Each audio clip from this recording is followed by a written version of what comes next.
How's it going, everybody? Welcome to the show, or welcome back. It is 7:14 here on a Friday morning. J.R. Simmer and Hammer, final weekend of October coming up. And yes, Halloween on Sunday night. Weather forecast, a little bit iffy at this point for Sunday. Some showers, but at least not going to be too cold. 12 degrees high during the day, so it won't be too much chillier than that. And still too long range to find out if the showers will be an issue on Sunday evening. We'll hope not for if you got a tricker or treater in your household, because honestly, trick-or-treating in the rain is the worst. Like, even snow is better than rain, and we've had it all in Ottawa. Simmer doesn't ever remember Halloween in Ottawa not having rain, but that's PTSD from, you only remember the bad times, right? I think there's been more than a few good. I remember more than a few times, because I was always... Your doorman. No, I was the opposite. Always left my, because I, 3 kids at one point. I was, and, it was a very young age when they all decided they would rather go with their friends. Do you still have all 3? I still, trick-or-treating? They're all accounted for, yes, if that's what you're asking. The way the statement was released, I had 3 kids at one point. Who went out for Halloween. I know. But anyway, I quickly decided that it was way more important for me to go out and walk them around than it was to stand at the door. I tired of that very quickly, quite frankly. Although I'm the guy now that when I do get home, quickly impose the candy tax on my children, took the best of the candy. Nice. Usually when they went to bed. Then I took the more of it, because they're none the wiser because they had too much of it.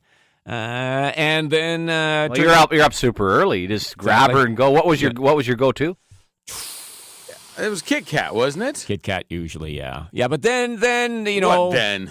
No, but then it was like... changed. No, nothing has changed. You're right. And this year, I'll give kudos to my wife, who kind of normally has gone out and got the Halloween stuff and bought it too early.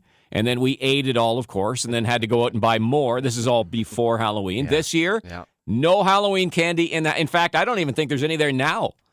What? We're down at, we don't even haven't even purchased it. Are you waiting for that sale on Halloween? Sometimes. That doesn't happen. No, it does. It a day of, if you're willing to wait, but you may not have the selection that you want. I don't know. I haven't done the groceries in a while, so I don't know how much Halloween stuff there is. Oh, no. Well, walking in the old Loblaws Riverside South Boys, it's stacked high. The mega boxes there, mega mixes. And also I've said to Hammer, now I understand if you're most of the separation anywhere normal, but even more so now, you're directed to come in one entrance and leave out another entrance.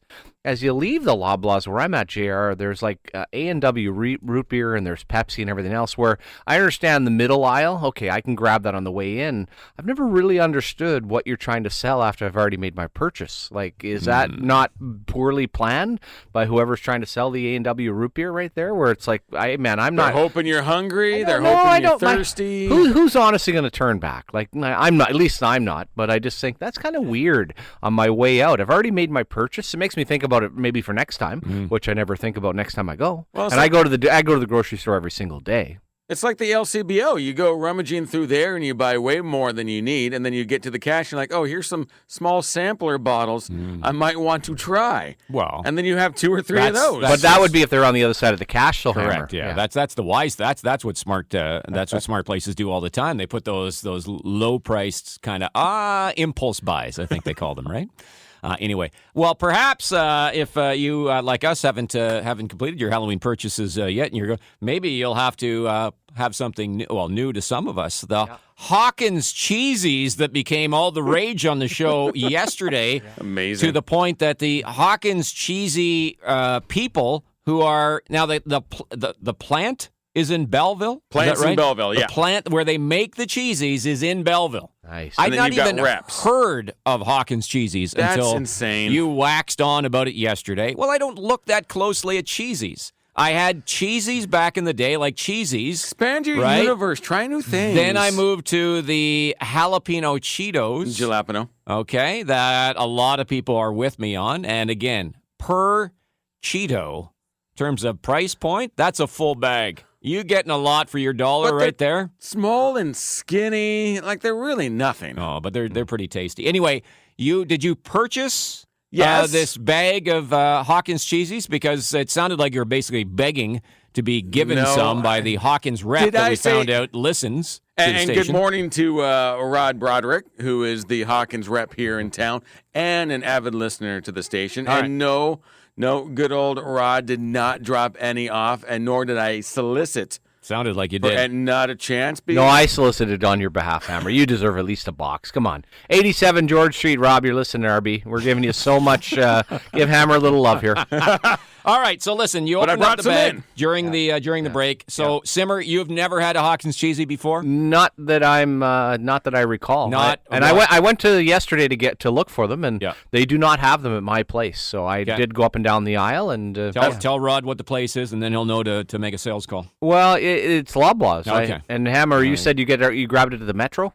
I got it at Food Basics. Yeah, and Giant Tiger has them as well. All right, so anyway, we Metro, each have a few. Sobeys. This will be the first time that I have ever had one, at least when I've been in a somewhat lucid state. You got to smell it first, You guys are in for a treat. I'm just smelling it. Now, I've been drinking coffee this morning, so I'm not sure. So You'll be okay. It goes well with coffee. It has a very cheesy aroma. I can smell the real cheese. There is a lot of cheese dust that is on the cheesy. Not to be mistaken in Belleville with angel dust. No. No, hopefully not. No. I wish I could say we don't have any of that there.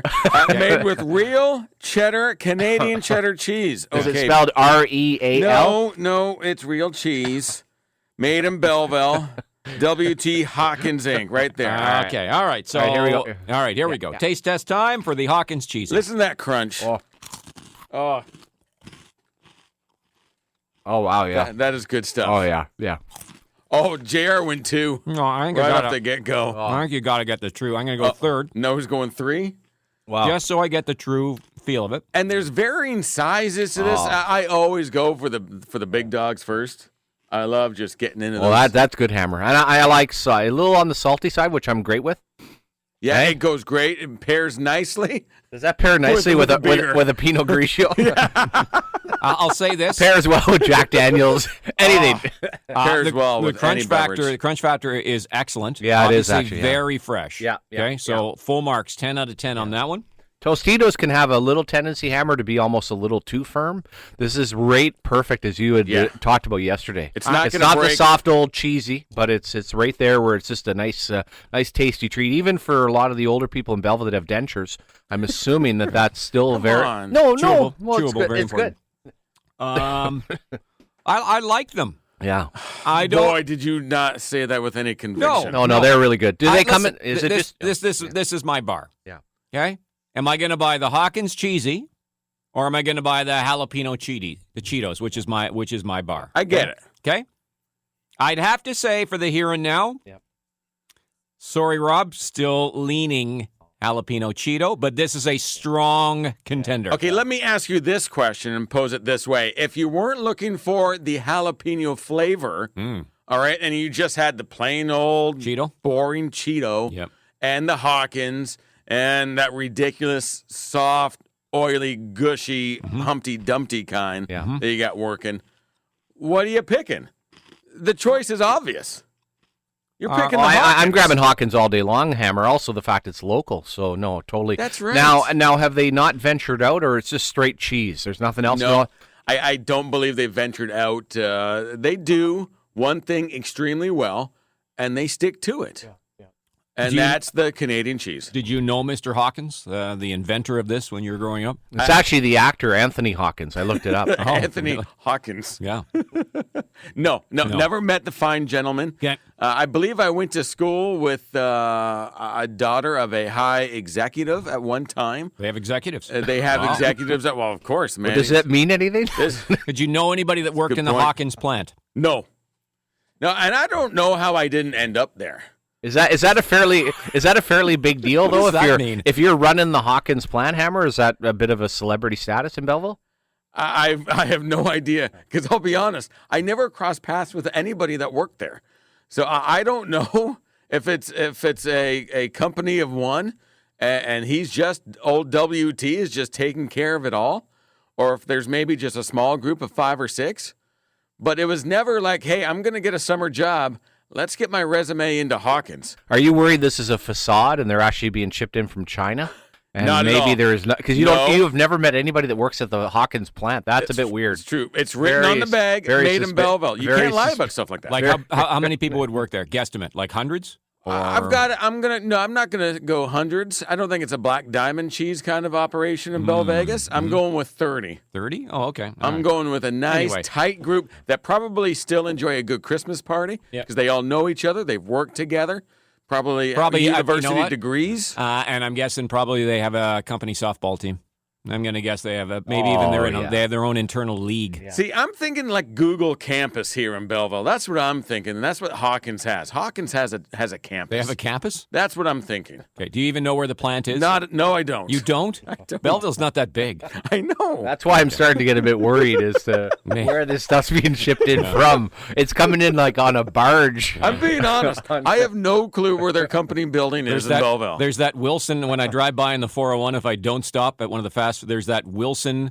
They used to make the footballs there in the plant just west of Belleville as you're exiting town. Okay. I wonder if they make the Hawkins, because I don't think they make footballs in there any longer. I think that's where they may make the cheesies. Why wouldn't you show it off with a gigantic sign of proud Belleville company, Hawkins? Anyway, love local, whether it's Ottawa or Eastern Ontario. So that's a good quality cheesy. I'm not here to say that is not a quality cheesy. I think it's, if you've not tried it, like I had not and Simmer had not, it's well worth a try. Yeah. From there, it's of course your own choice at the end of the day, but that's a good contender. Not quite to jalapeno Cheeto, but a good alternative. Yeah, I know, and I'm saying Hammer because it is local and supporting you. You should be retired or have a statue in Belleville. I'm saying Football Sunday. Now this is going to be a go-to for me. Because the kids love the Cheetos. Now, Zach likes the jalapeno ones, but overall, we'll slide right through them. So for now on, we're going to be doing the Hawkins. What about a nice mixed bowl? Huh? That's mix it together with the jalapeno Cheetos. Exactly. Yeah. Or just have separate. You can just go with the good old Hawkins and you get your jalapeno. Yeah. Here we go. An update from the Buddha. Okay. On text at 1200. Hey, boys, the Hawkins factory burned down years ago, and production slowed down. They rose from the ashes and are back on their game. That's from the Buddha. That could be totally made up.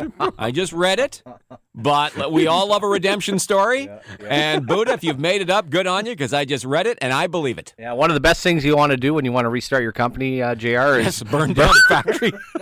Come on, we need a new factory.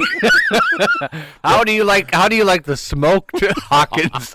What's the flammables you need to make a good cheesy here that's going to burn down an entire building? Police called it a settling of accounts. It's the one fella working the belt that fell asleep with a cigarette. That's what you need, Hammer. Big dart in his mouth, and he's like, the night shift. It always happens at night. All right, now I got to go back to coffee after eating Cheetos. They're cheesies. So good. Yeah. All right, 7:27. Keep the wrenches coming on this wrench throwing Friday. From Cody the Bread Man, a drunken Brett Hull Gloria wrench, please, to my baseball team. I don't know if you guys remember, but the city wouldn't let us play out our final game due to closed fields a few weeks ago. Well, we ended up making the trek out to Winchester last Sunday and played. We blew a 5-run lead with 2 outs in the final inning. It's been a week now, and I still can't get to sleep. That's from Cody the Bread Man. Gloria! Gloria! I think I got your number! That's not cool. That stings. And was he they were supposed to play at the big park right down in South Rockcliffe, were they not? I don't know. He was the one that texted in a couple weeks ago. I think in Ottawa. Yeah. All the fields in Ottawa had been shut down, and he wanted to throw a wrench at the idea that, well, hey, why we've shut down the baseball fields? And so there he goes. Made the trek to Winchester and blew the lead. Oh. Terrible closing. Cody, you throw a wrench at your closer, whoever that was. 5-run lead with 2 out in the final inning. That's terrible. Let's see here. A wrench to the Department of NHL Player Safety for allowing Ovi and Brent Burns to get away with headshots. It comes from Unsigned.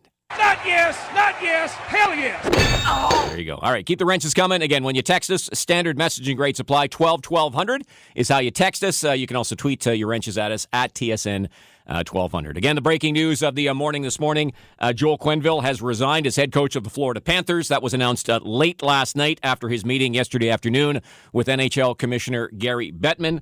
Both Quenneville and Bettman released statements after the resignation was announced. Quenneville expressing his sorrow for the pain suffered by Kyle Beach, the player, in the middle of this, and saying the Hawks failed Beach and that he, being Quenneville, owns a share of that. And from Gary Bettman releasing a statement as well, saying all parties agreed it was no longer, quote, appropriate for Quenneville to stay on as a coach, and that senior Hawks management, quote, mishandled the 2010 sexual assault claim made at the time by Kyle Beach. So the last, I guess, executive still standing and employed within the National Hockey League at this very moment is Winnipeg Jets general manager Kevin Cheveldayoff, who was the assistant GM in Chicago in 2010 when all of this happened. His meeting with Gary Bettman was scheduled for Monday at his behest and at the behest of the Jets. That has now been moved up to today. So Kevin Cheveldayoff will meet with Gary Bettman today. I don't think there's any doubt, in my opinion, that he is going to face some sort of disciplinary action. Will it be to the extent of Joel Quenneville, where he will, and I'm not saying that Joel Quenneville was forced to retire, but I think he was told that, look, you're not going to be, you got the choice here. You can either resign and maybe somewhat save face, or you'll be fired. I don't know that it's going to be to that extent. I still think there's a chance that maybe Cheveldayoff gets off with a suspension. I think something for sure will happen, but it could be the same as Quenneville. I wouldn't be surprised in either way, and nor would I be disappointed if he suffers the same fate as Quenneville. In my opinion, everyone in that meeting was in the wrong in that moment in time, and they need to answer for that. Yeah, for sure. And now also for Kevin Cheveldayoff, you would look at this from a career standpoint, and does it matter? What matters here is a victim, JR. A suspension would allow you to stay in the game, I'm assuming, unless Winnipeg acted differently. That for the rest of the crew, from Stan Bowman to Al McIsaac, Joel Quenneville, and now maybe Kevin Cheveldayoff, the next question is, and Joel, a little different for age and finances, but for them, in their early 50s, is that your last day in the National Hockey League? That would be the question you'd be asking yourself. But as I said, I know nobody out there is feeling any sympathy for them, nor am I. I'm just saying that's the difference for Chevy. If it's a fine along with, well, I don't fine, but a suspension, but along with coming back, that allows you to keep your foot in the door. Where all of a sudden, like Joel Quenneville, you're out, you're on the other side in today's climate, probably hard to work back in. And quite simply, in Gary Bettman's statement, you also have to petition to the league if you want to come back in at the same time. Yeah, Joel Quenneville leaves the National Hockey League for now as the second winningest coach in NHL history after Scotty Bowman. 25 years with the Blackhawks, the Panthers, the Avalanche, and the Blues, and of course the 3 Stanley Cup titles with Chicago. As you mentioned, the statement did say that if he does want to get back in the game, the NHL, that is, at least, he will have to petition Gary Bettman or whomever is the commissioner at that time to be allowed to do that. We know that in a lot of cases, kind of time heals all wounds, and that if enough time, enough water passes under the bridge and enough time goes on, and the right things are said and done in the meantime, that there is the opportunity for redemption. Right, we're a second chances society in a lot of cases, but I just wonder with Joel Quenneville, given his age, he's a very wealthy man. You wonder at this stage whether he just, it's a terrible way for him to leave the game. You would never want this as your legacy, but I wonder if he just kind of says, you know what, I'm done. I'm done with hockey, and I'm just going to move on with my life now. Yeah, and for sure. And then you also get to the other side. As good as Joel is, JR, is it worth it for a team to go down that path? I'm going to guess Joel would be around 63 years old. I played with him. I think he was 10 years older than me. As you said, the finances and the cost and why this will affect people's decisions going forward. The loss of jobs here sends a signal. Anybody to now step up. In the case of Joel Quenneville, you were out $15 million. In my estimation, you're out from coaching the Olympic team, which I think they were well aware of this, and this is one of the reasons they didn't name him, and probably will not have an opportunity, what would have been a layup, to be in the Hockey Hall of Fame. So that will be the price that Joel Quenneville will pay. Yeah, I don't think. Well, there's no way, right? There's no way that he would ever be considered for, even if he came in my opinion, if he came back into the game at some point, there was, he petitioned the league and he was allowed to get back in. I don't know that you recover from that to the extent that you would be added to the Hall of Fame. Well, and also the dynamic of Scotty Bowman no longer on it, but a huge part of it and a big part of behind the scenes here. How is this going to play out between Joel Quenneville and Stan Bowman and the future of both gentlemen? And as I said, no big secret that they do not like each other at all before all of this came down. So Kevin Cheveldayoff will meet, as we said, today, given how quickly the decision was made on Joel Quenneville. No reason to suspect that it would be any different from Kevin Cheveldayoff, that any disciplinary action, should it happen, be it a suspension or be it a resignation, or should it come to it a firing, I would think we would probably hear by the end of the day. Would you think any differently? No, I don't. I just don't know necessarily the dynamic of the National Hockey League. Can they force the Winnipeg Jets to fire him? When it comes to the suspension, I'm assuming that's handed by the league. I just think that, at least my gut feeling is, Mark Chipman is a huge backer, Kevin Cheveldayoff. Now, that may have already changed. The market might have already changed, JR. This one, I'm in a bit more of a wait-and-see mode, to be quite honest with you. But no, I think it's going to come very quickly. I just think in the case of the Florida Panthers, for lots of different reasons, this was an easy one for the Panthers, the league, and everything else. And I get the sense that there is full support for Kevin Cheveldayoff, as of right now, from Mark Chipman and Winnipeg Jets management. And I'd wonder, just knowing the relationship between the two, when Kevin Cheveldayoff again doubled down this summer to say, I wasn't at the meeting, had he already talked to Mark Chipman as far as, was this a tactic that they thought would make sense? I don't know. I like I say, some questions that I need to kind of see answered before I know exactly how it's going to play out. Terrible that you're talking about tactics, though. We're just talking about someone who lied. Oh, yeah, for sure. Yeah. How, well, not tactics. I just mean advice. Like did Cheveldayoff just do this on his own? It's bad advice if the owner of an NHL team is telling you to lie. Yeah. And double down on your lie. Yeah, for sure. Oh, it totally is. Yeah. Kyle Beach went on Twitter yesterday. Of course, he is at the center of this after coming out on Wednesday as the John Doe in this case, said, quote, I have immense gratitude for the outpouring of endless love and support that's come through within the past 48 hours. Although the results of the private investigation have been released and the Blackhawks have apologized, my battle is really just beginning as the Blackhawks continue to attempt to destroy my case in court, end quote. And while all of that is going on, he is continuing his hockey career, playing in overseas in Germany at 31 years old. So, as we said, we talked about this a lot in the first hour. I've been heartened by the outpouring, not just from sports fans and hockey fans in general. That's a given, I think. But to even those fellow players within the game. And I think I don't think those that have spoken on the topic have spoken of, this is going to be the right thing for me to do for my personal brand. I'm going to jump on board here, and it'd be good PR for me to express my support. The guys I've seen talk about it, and you can kind of, I'm like you, I'm a big reader of body language, and I like genuine. And I think most of them that I've seen, most of the reaction I've seen, I think it's genuine, and I've been heartened by that. Yeah, I like it. I liked what Gallagher also said, JR, though I do think the NHL Players Association early on here is getting off a little bit. If I'm a player, and I truly believe that, well, do you not think Donald Fear should pay a price as well? Yeah. Oh, I mean, I always just try to pay. So what would the executive of the Players Association? If he doesn't offer his resignation, you're talking about that they should let him go? Absolutely, because you go back to, and I'm trying to think of avenues of support at this point. For the gentleman, as you said, to speak up in that spot, JR, is incredibly courageous. But the Players Association, again, you kind of look at it as, you have the CBA. They are your direct link to support. They're your lifeline as a player. I pay into this. I'm part of this association. I think that's being minimized to some extent if the players are truly, and I also find on social media where, other people are also tweeting out, Kyle, I'm there for you now. I'm kind of like, listen, you've never met the guy. Would you stop with that? What are you going to, well, I guess he feels good.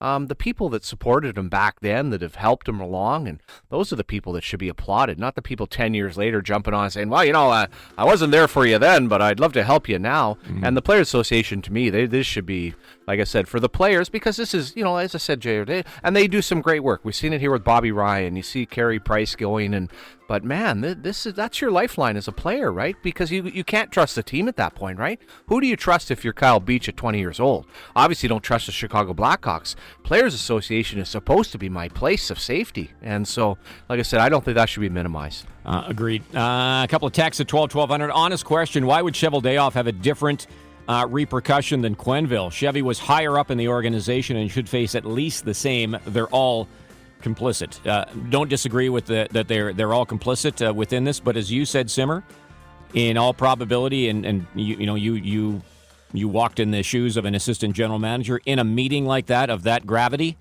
There are probably three people that spoke: the president, John McDonough, Stan Bowman, the general manager, and Joel Quenneville.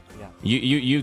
I don't want to put words in your mouth, but I think you've told us the last couple of days you'd be surprised if anybody else in that situation. Maybe Al McIsaac, but no one else would even say a word. Not a chance. And first of all, no, that's not true. The assistant GM is not ranked ahead of the head coach. It is always president, general manager, head coach. Now, every organization is different, JR, but also in listening to Paul Vincent talk, Al McIsaac, after the fact, the next year was involved in saying, listen, if you're going to come back, you're going to be on a minor league assignment. He was very, very deep into the cover-up. And again, I'm saying that Chevy was not at fault here, but that role and that. But like I said, just a terrible look on him to deny a meeting like that. Yeah. I know he's a smart guy, and I can say with absolute confidence that I would never ever forget a meeting like that had happened. Right, and that's going to be the difficulty for him as he sits down with Gary Bettman today. Is that if I was Gary Bettman, that'd be my jumping off point. Yeah. Why did you deny in the first place, and then again after the story came to light earlier this summer, deny again that you were in the meeting? You were in the meeting, very much so. Right. Yeah. Why did? Because if you're lying about that, what else are you lying about? Oh, exactly. And this is the real problem, JR. And this is also for Kevin Cheveldayoff. Even if you weren't involved in, say, being kind of the cover-up man or working with Stan Bowman, you know that there had to be, and this is management now traveling around together during the Stanley Cup final.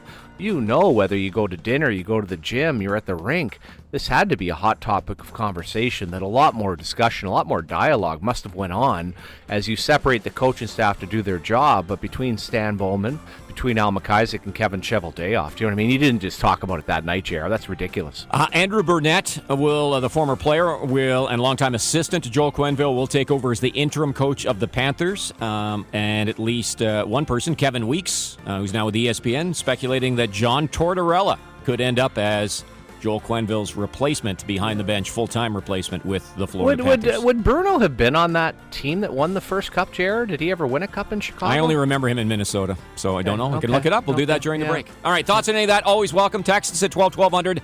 Tweet at us at TSN1200 as we continue along. Mike Johnson will join us with his thoughts live from Dallas. He'll be doing the color on the TV broadcast of the Sens and the Stars tonight. Mike will join us coming up after 8 right here on Sports Radio, TSN 1200.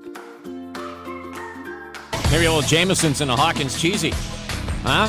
Somebody just sent us a link to, and Simmer, you'd appreciate this. You know, you have wine pairings, like food that works well with certain wines. Apparently there are certain wines that work well with snack foods as well. So I'll pass that along to you so you can do that with your Pinot. Maybe for the weekend, a little Pinot Grigio. All right, welcome back, everybody. 7:46 on this Friday morning. JR Simmer and Hammer. Sens game night. They're in Dallas to take on the Stars tonight. Brady Tkachuk, kind enough to jump on with the boys yesterday, live from Dallas after their practice, and talked about being able to jump into the current pace of play right away. U.S. program, they did a great job, getting me ready, pushing me, and they played with a lot of speed and there are a lot of fast kids out there. So, I thought that really helped me out, but. It's a whole different kind of animal and a different beast when you step right into a game and, after a couple practices with the boys. But, it was definitely some time to adjust to it. But, I feel like getting more and more ready and better every single day. All right, there's Brady Tkachuk. You can find the interview with him here on TSN 1200 on our website at tsn1200.ca. The player is always going to say that or say he's close. Eyeball test, Simmer, do you think that Tkachuk has jumped right in and is the same old Brady Tkachuk? Same old. Well, you know, Jerry, he's looked good. I was kind of wondering how he'd go, but at the end of the day now, and I said this for Batherson, who's done it early on, Brady Tkachuk's an $8.25 million hockey player. I don't care that he's working hard or hitting people. I want to see results. I want to see points. Thomas Chabot had 3 assists, played terrific. Really don't care. You're making $8 million. Like, this is a zone you've entered into, JR, but I think, to be honest, it could have been a lot worse. You know what I mean? Hey, I think he did as much as he possibly could, but you are now paid to be a star player in the National Hockey League, and you got to start scoring, bud. In his 3 games, 2 assists, a +3, if you're a believer in any way in plus minus. He has 8 shots on goal. does Brady Tkachuk in his first 3 games. So, again, he's has been traditionally one of the shot leaders in the National Hockey League. He spends so much time in the office, hacks away at a lot of rebounds.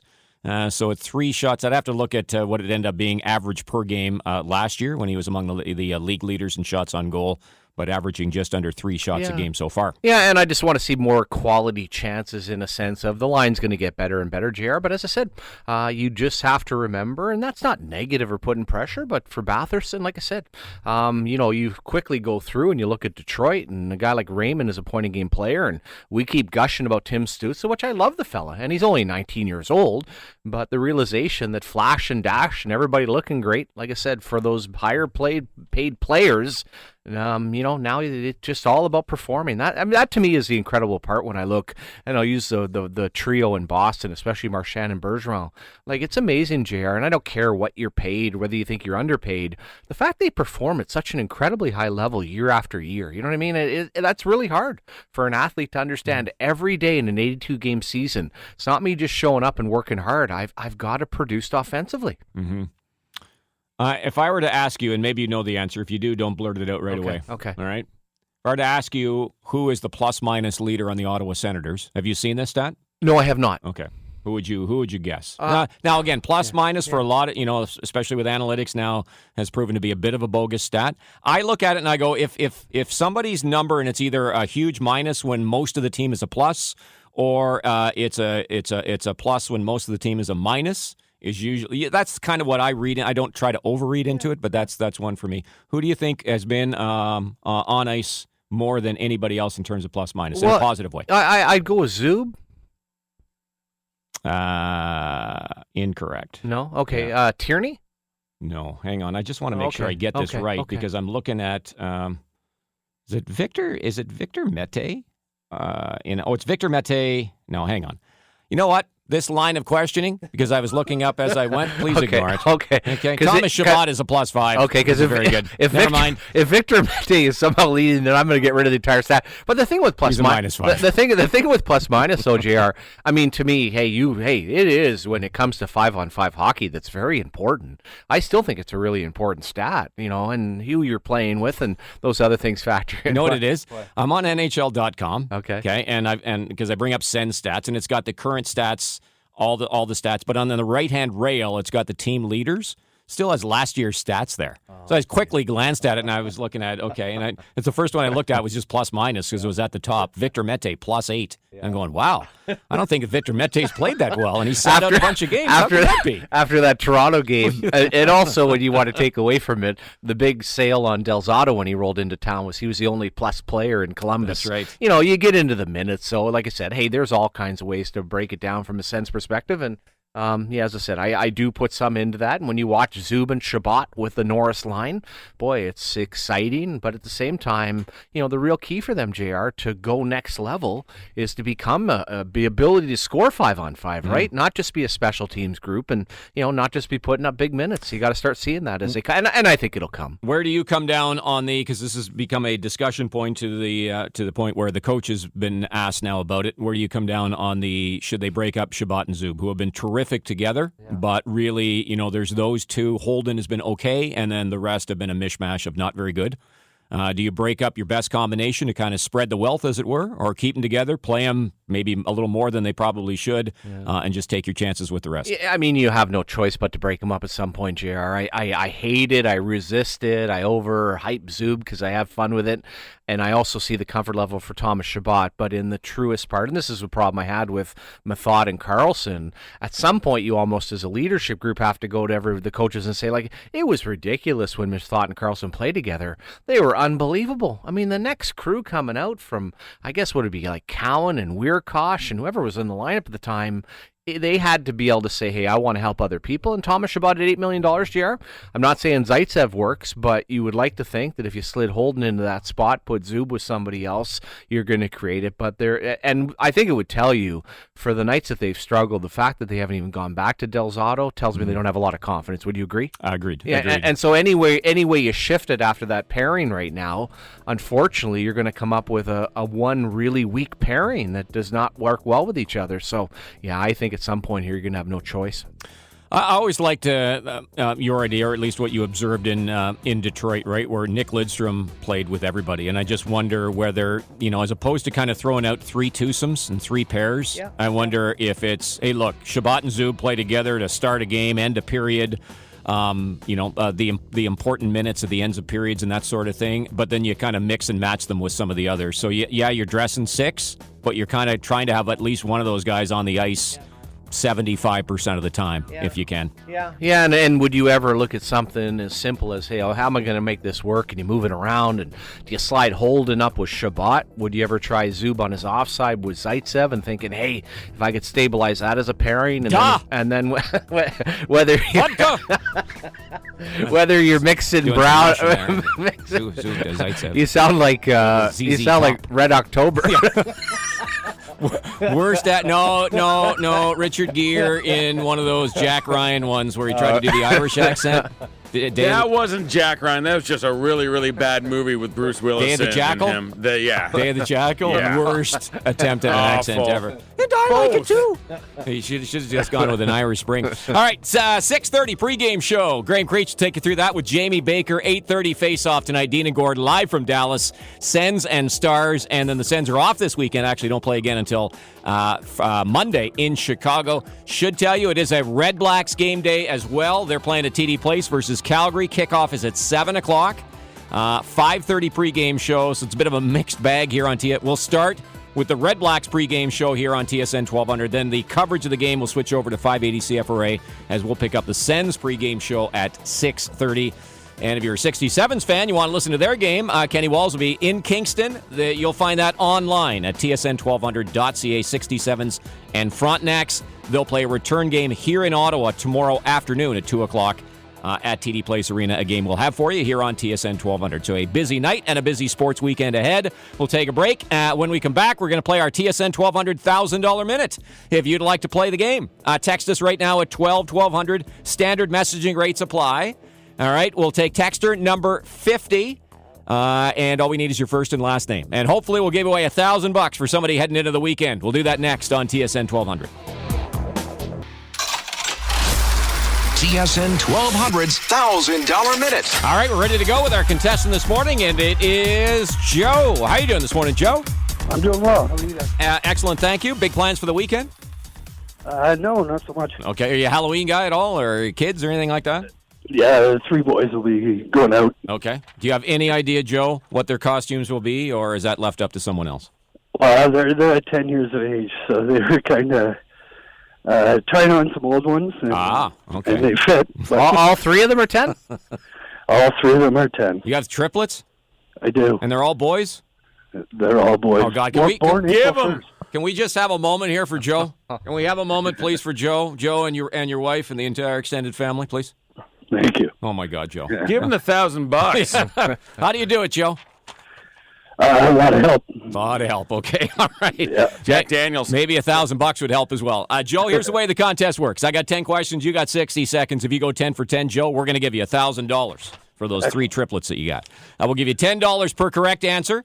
Here are the rules. I need all of your answers by the 60-second buzzer. I need to accept your first full answer. And if you want to, you can pass on a question. If there's time, we'll go back to it. Okay? Sounds great. All right, deep breath, my friend. We wish you the best of luck. You ready to go? I am. We're going to start in 3, 2, 1, go. True or false, the Sens and Stars have never met in the playoffs? True. Which active quarterback has more touchdown passes, Ben Roethlisberger or Aaron Rodgers? Roethlisberger. Did the Red Blacks play Calgary or Edmonton twice in the Grey Cup? Calgary. Kingston's junior hockey team was once known as the Voyageurs or the Canadians? Canadians. Who's the oldest Stahl brother?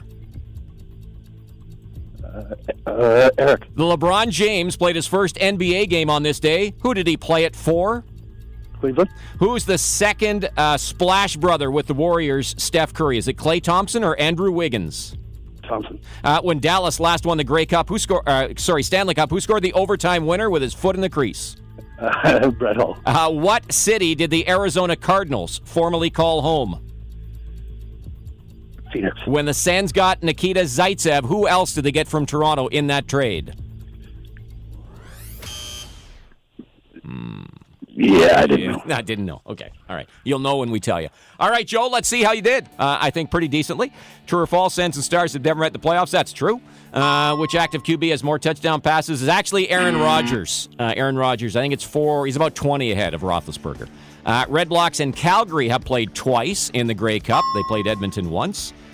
Kingston's junior team, formerly known as the Canadians. Eric Stahl is the oldest Stahl brother, celebrating a birthday today. LeBron James played his first game with Cleveland, correct. Splash brother with Steph Curry is Klay Thompson. Brad Hull scored the foot in the crease winner for Dallas. Arizona Cardinals, formerly called St. Louis. St. Louis, same as the baseball team, home. And Nikita Zaitsev came to the Sens along with Connor Brown. Connor Brown, right, yeah. All right, so what do we got for our friend Joe? How about a nice $70? Joe, $70. 3 10-year-old boys, that's got to help, right? It certainly will. It certainly will. I'll wait till week 18 and I'll put it on the Cowboys over the Eagles. I love it. Joe, have a great weekend. Thanks for listening. Okay, thanks, guys. Take care. Right, there he goes. Another satisfied customer. All right, we'll take a break. Bring you the latest news, run down the scoreboard for you, and then when we come back, Mike Johnson will join us. Typically, it's Dave Poulin, but he's out west, out in San Jose, so he gets to sleep in. Mike Johnson sleeps in a little bit less because he's in Dallas. He's going to do the Sens game on TSN television tonight. Mike Johnson, our TSN hockey insider, will join us. His thoughts on the Joel Quenneville resignation and all the hockey stuff from tonight and a look ahead to tonight's Sens game. All straight ahead right here on Sports Radio, TSN 1200.